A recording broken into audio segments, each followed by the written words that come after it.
राजस्थान की राजनीति में एक बार फिर से कांग्रेस के सुर तेज हुए और इस बार मंच था वीडियो कॉन्फ्रेंसिंग का। राजस्थान आदिवासी कांग्रेस के पदाधिकारी, कार्यकर्ताओं और नेता एक साथ जुड़े और इसे वर्चुअल मीटिंग में गूंज रही थी एक ही आवाज, वोट चोर गद्दी छोड़। 14 दिसंबर को दिल्ली के रामलीला मैदान में होने वाली बड़ी महारैली को लेकर जोश, जुनून और संकल्प सब कुछ साफ दिखा और इस संवाद का नेतृत्व कर रहे थे कांग्रेस प्रदेश अध्यक्ष गोविंद सिंह डोटासरा, जिन्होंने साहब कहा लोकतंत्र की रक्षा का समय आ गया है, आवाज उठानी होगी और आवाज दिल्ली तक पहुंचनी चाहिए। भीड़ भले ही स्क्रीन पर थी लेकिन चेहरे पर जोश था, दिलों में भरोसा और जज्बे में गर्माहट थी, जिसके लिए राजस्थान का आदिवासी समाज जाना जाता है। डोटासरा ने कहा कि दिल्ली आदिवासी अंचल की आवाज हमेशा से अन्याय के खिलाफ सबसे बुलंद रही है। चाहे जंगली जमीन का सवाल हो, अधिकारी की लड़ाई हो या फिर संविधान की रक्षा, आदिवासी समाज कभी पीछे नहीं रहा और अब वही आवाज, वही ताकत 14 दिसंबर को दिल्ली में गूंजेगी। डोटासरा के इस पोस्ट से बीजेपी से ज्यादा चिंता भारत आदिवासी पार्टी के राजकुमार रौत को हुई है। वो इसलिए क्योंकि अब कांग्रेस स्पष्ट रूप से आदिवासी बहुल्य इलाकों में फोकस कर रही है, जो कि पिछले कुछ सालों से भारत आदिवासी पार्टी के नेतृत्व में आता है और कोर वोट बैंक भी वो भारत आदिवासी पार्टी का ही है। लेकिन अब इस वोट बैंक को अपनी तरफ करने का प्रयास कांग्रेस कर रही है।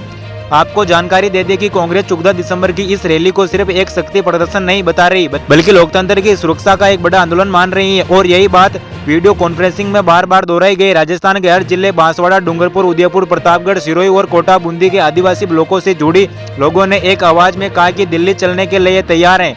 डोटासरा ने कार्यकर्ताओं से कहा कि ये रैली सिर्फ भीड़ नहीं, ये आवाज है और उन लोगों की जो मानते हैं कि वोट पवित्र है और उसकी चोरी लोकतंत्र का सबसे बड़ा अपराध है। उन्होंने बताया कि सोशल मीडिया में वोट चोर गद्दी छोड़ अभियान को जिस तरह से लोगों का समर्थन मिला है, वो साबित करता है कि जनता बदलाव चाहती है, जवाब चाहती है और न्याय चाहती है। आज के संवाद में कई आदिवासी नेता ने खुलकर कहा कि अगर लोकतंत्र बचाना है, अगर संवैधानिक संस्थाओं को बचाना, अगर आदिवासी अधिकारी की रक्षा करनी है तो दिल्ली जाकर अपनी आवाज उठानी जरूरी है। वीडियो कॉन्फ्रेंसिंग के दौरान स्क्रीन पर दिख रहे लोगों की आंखों में चमक थी।